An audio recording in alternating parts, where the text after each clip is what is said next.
اور سب سے اہم بات، ہم نے حمزہ کی کہانی سے سیکھا کہ ٹیکنالوجی کا اصل مقصد ٹول سیکھنا نہیں بلکہ حقیقی دنیا کے مسائل حل کرنا ہے۔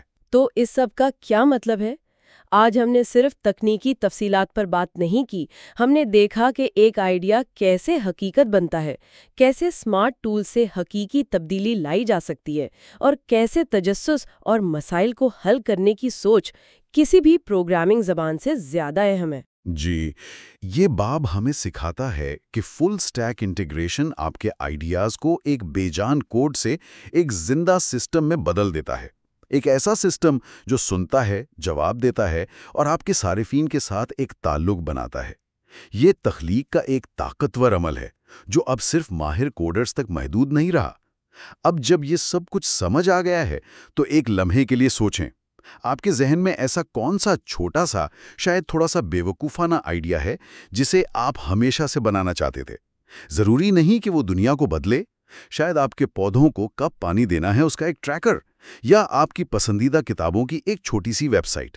آج کے ٹولز کے ساتھ کیا اسے اسی ہفتے ایک زندہ حقیقت میں بدلنے کی کوشش کی جا سکتی ہے؟ پہلا قدم اٹھانے کے لیے آپ کو سب کچھ جاننے کی ضرورت نہیں، صرف تجسس اور شروع کرنے کی ہمت چاہیے۔